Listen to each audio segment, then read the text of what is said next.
Hello to the chicos and the chicas. Welcome back to the channel. This is Chess Olympiad time and I decided to do some recaps. I don't know if I will be able to last throughout the whole tournament, but I will try my best. So this is round 1 recap with a noticeable delay, but this is the curse of living 15 time zones away from the actual venue. But yeah, let's not complain about that and let's begin. Boy, what a first round it was. Full of ups and downs. Yeah, lots of surprises. Even on the very top boards, I'm in United States, Levon Aronian. I think we must engage with that first and foremost. Good old Lev was absolutely dusted in no more than 15 moves. But yeah, Mamedyarov was dead lost throughout his entire game and somehow managed to walk away with a draw. So there were a fair few interesting results and games. I picked 2 for you. So let's have a look at what Lev did. I'm going to show you this from the White's point of view because most of the exciting stuff happened from White's perspective. I don't know why Lev played this knight f6 g6 line, but it's definitely on the dodgier side of things against the Rossolimo, and after playing 472 knight moves, he actually ended up in severe trouble. Now, what's very interesting about this line to me is the fact that even here, Levon could have sort of weathered the storm by putting the knight on e6, which is definitely not any kind of aesthetic pleasure for sure. But bishop g7, then you can castle if you want to, the king is safe, no worries. Instead we played knight f5, and boy did this invite a lot of these filthy checks. Now, it's interesting to note that perhaps, I don't know, I don't want to sound condescending, but maybe many of the people who saw the game, to them these knight f6, knight d6 ideas may have looked like a really cool new idea. Let me show you something. This is 1995, almost 30 years ago. Kramnik plays this with black against Jan Timman. There's nothing new under the sun, friends. This whole setup and this check idea was known already almost 30 years ago. And by the way, this game was pretty crazy with this queen sack idea and then going after various mate ideas. But Kramnik, cool as a cucumber, sacked the queen back and easily held this game. So as far as the motives were concerned, nothing should have been new, at least not to Lev. Like, there's absolutely not a chance that he wouldn't have known the checking ideas. And yet, yeah, this g5, man, like, yeah, I don't know. He seems to be very, very much out of sorts. He playing, you know, 400 moves with the knight, another 25 moves with pawns everywhere. Yeah, that's not how we are meant to play chess according to the principles. And yeah, this is already crunch time. The least of the evils, I believe he would have been to play bishop b7. But no human wants to face this. This just looks and feels so utterly ugly for black that Lev definitely wanted to avoid it. Having said that, with that he produced the textbook case of out of the frying pan into the fire, because he completely forgot / overlooked / call it whatever you want, that after g4, knight d6 check is carnage city, the game is over. So if you play knight h4, take, check, and we can put the pieces back in the box. You can't take because its queen is gone, can't go here because that's a fork, and this is just absolutely unplayable. Like, yeah, bishop f4 is coming ultimately. It's already like +6.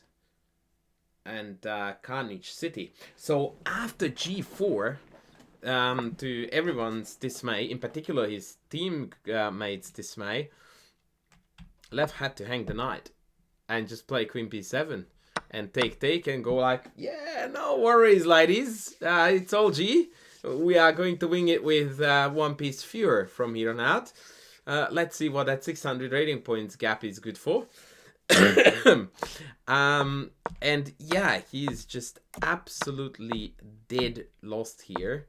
One particularly nice finish off could have, should have, would have been any knight to c5 with the idea that if queen b5, more or less only, then after takes bishop a5, now black gets punished for, well, for everything really. Lack of development, poor coordination, call it whatever. Fairly easy mop up. Instead, the white player, Andrei Mendez Machado, opted to play a tad too passively for my liking, but he's completely winning here. But yeah, his play is becoming a little bit too tentative. I mean, to reroute this knight from here to here is like, yeah, cardinal sin. Don't do that. And then he backed it up with a very unfortunate, well, actually knight f1 was the blunder, and along came b5, and yeah, surprise, surprise, now it's an open game. Because b5 actually carries an incredibly tricky, quite subtle, yet beautiful, tactical, I don't know what to call it, like a hidden element of poison or venom there. And that is that if you go to queen a5, bishop b4, and the queen is trapped. Because queen takes b4 is met by c5, and lo and behold, baby, we are getting mated. Ouch. And as it turns out, even this one is not quite true, because after rook takes h3, cb, bishop b4, we have got the 3 minus for the queen. And according to the engine, white is still winning. Not by a large margin, but winning nonetheless. Wow. So even here, white had a chance, but instead we went into panic mode with knight a5.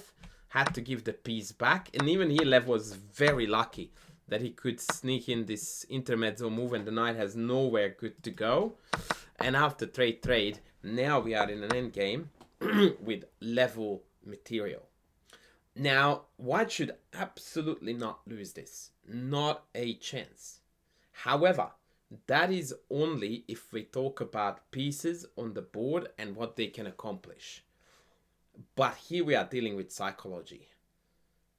Right? So white was absolutely killing a world-class player after move 15. Yeah, resignation was essentially on the cards. No one would have been surprised. Now, 15 moves later, the position is level.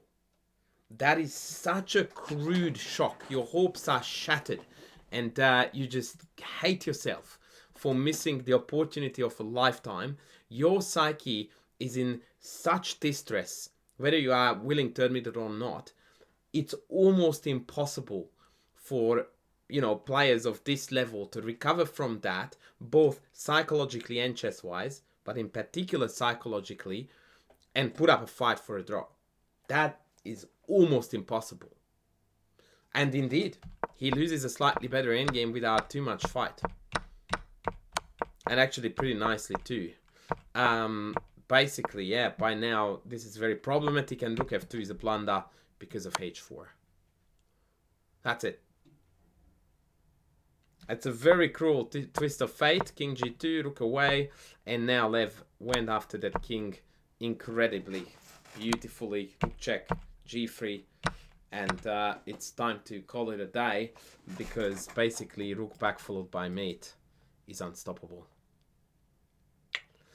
Well, that was probably the greatest heartbreak of Mr. Mendez Machado for this tournament, and I really feel for him. He could have had the win of his life, but yeah, you got to win the one game, friends. You got to win the one game. Yeah, other than this, I wanted to show you a remarkably beautiful attacking game, although the entirety of the game wasn't really that great. The end is what really captivated me and my imagination. We are playing a very sharp night of, this is Norway between South Korea. Christians and Johann Sebastian against Lee Junhyuk. And this is a really sharp line. You can already see the knight d5, knight f5 sacrifice is incoming. Sure enough, it is coming. Take. Bishop e7, rook d to e1.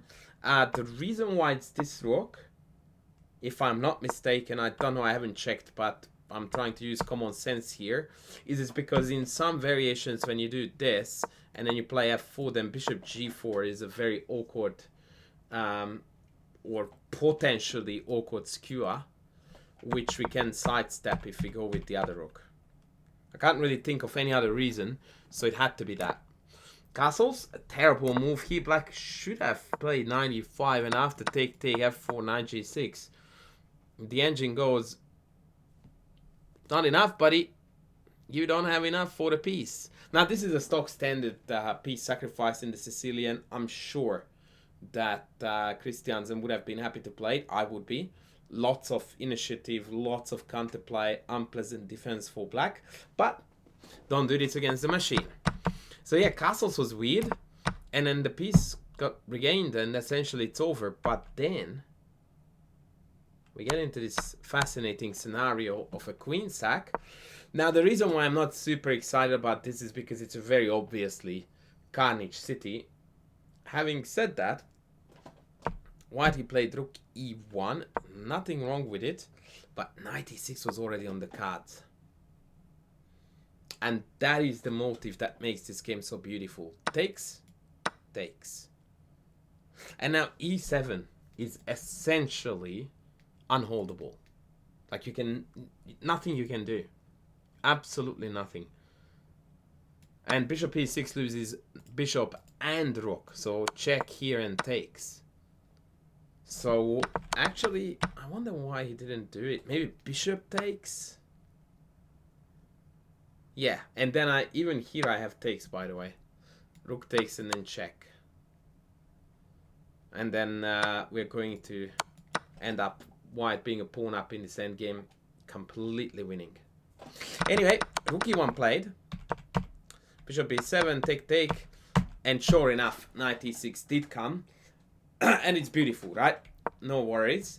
But what made this game really, really, really awesome in my book, note again that take followed by e7 is just absolute carnage city, is the mate in the end. Check this out.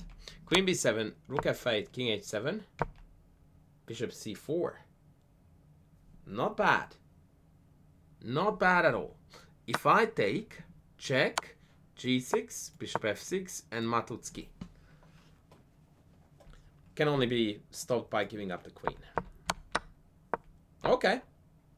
Not bad. What if hg? Well, then bishop d3. What if g6? Rook f7. Wow. Queen takes, knight g5. Completely winning endgame again. So black opted for king g6, bishop d3, and king h5. And in this position, white found a absolutely fascinating idea to deliver a checkmate, which looks like this. Check, check, check. That was unnecessary. And now he has found the mate pattern, h3. f3 is also good. The reason why I find this mate pattern to be incredibly difficult to find, because it's very chess problem-like. By which what I mean is that white clearly has very limited material to deliver the mate with, and we need to give up 2 of the highlighted pieces to make the checkmate happen. And that's very illogical, because you would think that we would need to hang on to as many as possible. But in fact, the only way to force a mate is to play f3, mate threat, takes, and this is where the crazy city comes.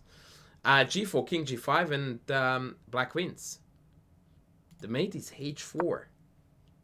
We want them to take. That is absolutely bananas. And now, of course, g4 is a mate threat, which cannot be stopped in any other way than take.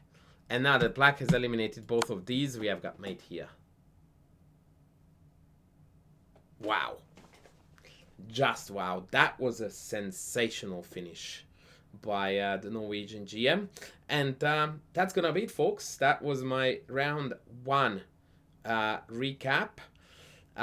It's very tricky to do justice to every round because there are so many games played, and obviously I can cover only very limited amounts, but I will try my best to find the most fascinating / educational stuff out there.